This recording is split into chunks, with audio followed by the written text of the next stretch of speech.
no whoops when it comes to Royal Pains, I'll tell you. Yes. Well, that's what we want to talk about. Royal Pains here. Henry Winkler on the phone. He's guest starring as Eddie Lawson. It's a USA Network show. A big hit for you guys. The premiere happened last night. And, No, tonight. Oh, tonight. Okay. Tonight. And it is so exciting because it's on 10 o'clock in the East on USA Network.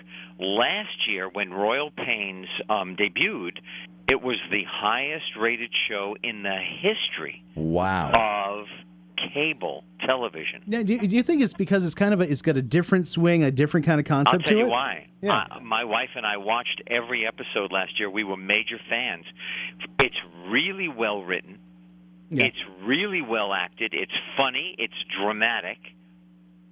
And they talked about my character last year. There are two leads, two brothers, Mark Feuerstein and Paulo Costanzo. Right.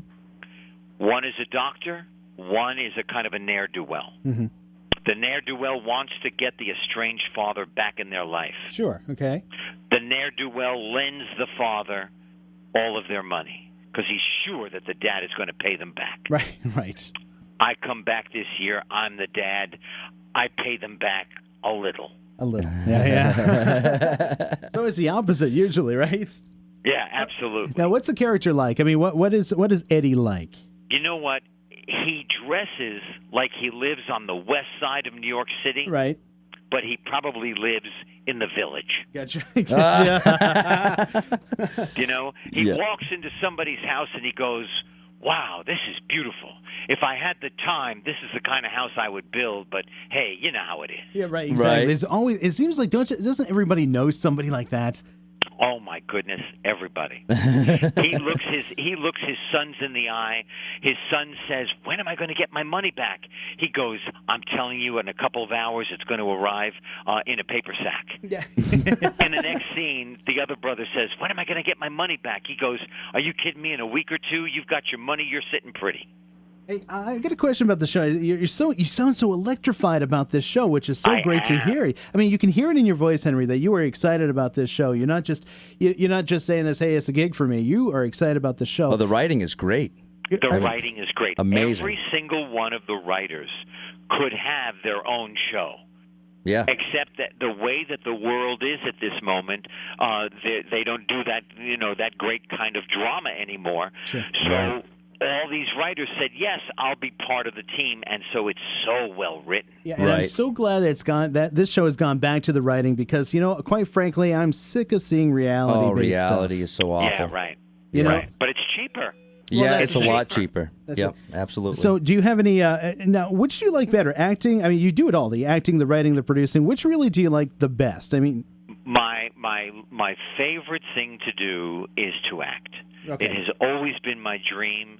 It is since I was 7 years old. The proudest thing of my whole life outside of my children are the 17 novels I wrote with my partner, Lynn Oliver. Yeah, because I was going to ask you about that. Because the novels talk about having troubles with school and things like that. The kid is me, and he is a learning challenge. Right.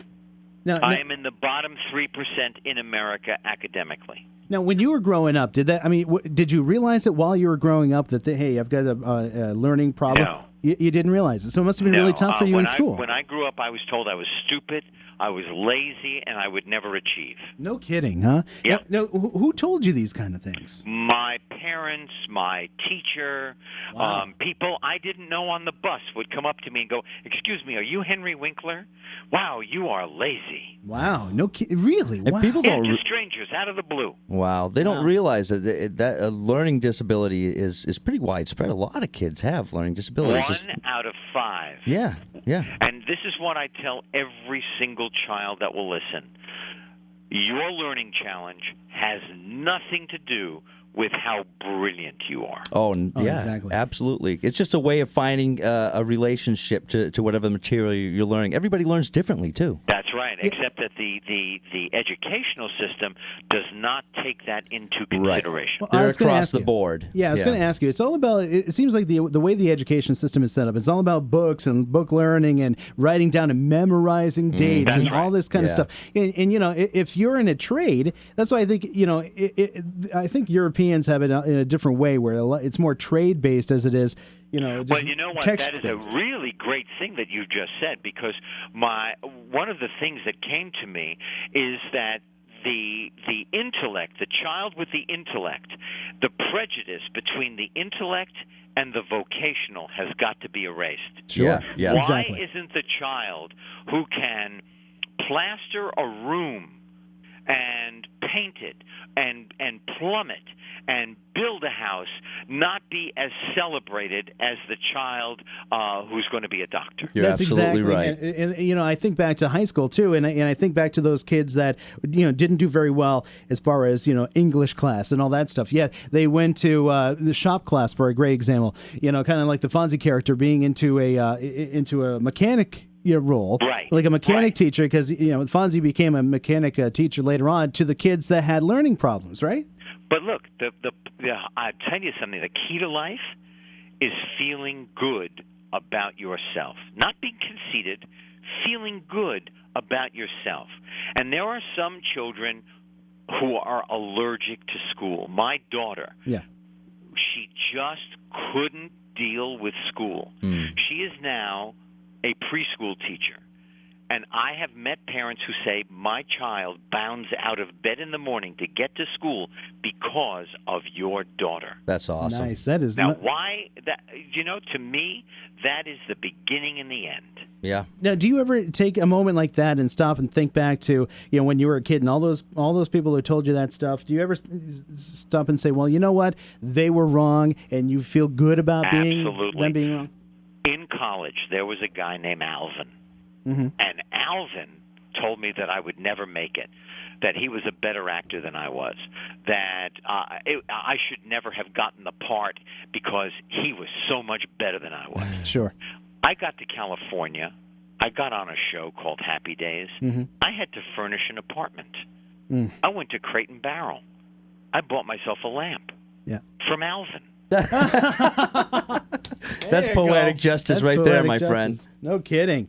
I try not to go into the gutter, but I dove that time. Right. Yeah, I bet. No kidding. And you can't, we want to thank you for being on the show. Thank you for all that you've done on Happy Days as well. We didn't get to talk too much about Happy Days, but well, you know what? I'll tell you something. You're in one of the great cities in this country. I went to college there. Yeah.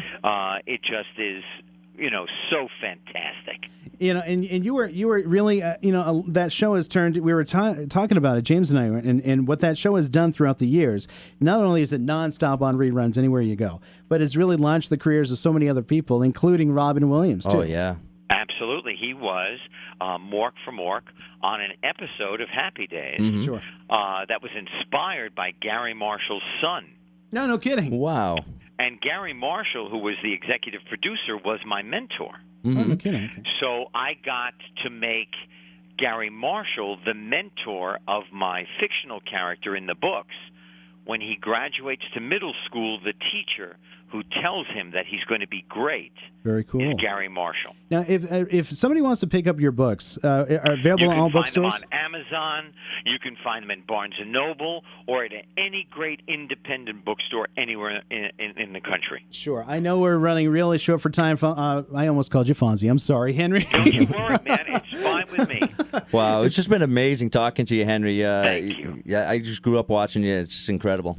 Yeah. Thank you so much. We'll follow the show. Definitely. It's on USA Network. It's called Royal Pains. I promise you it will make you have a wonderful hour of television. I can't wait to see it. Yeah, and before we let you go, I do also want to thank you for when John Ritter was one of my favorite comedians, by the way. Yeah, me too. He was a really great guy. When he passed on, you really were a troubadour, I think, of being able to explain what was going on and kind of keeping his memory alive, so to speak. So I do want to personally kind of thank you for that because I thought he was a really funny guy. I swear to you, I said to my wife the other day, I miss him all the time. Really? Still, you think about him every day? All the time. Wow. We did Broadway together. We did a TV movie together. We did animation together.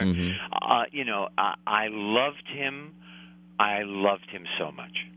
We all miss him. He's very well missed. Thanks a lot, Henry. I'm going to get my Fonzie lunchbox I still have and put the interview on it. Thanks a lot. Thank you, my friend.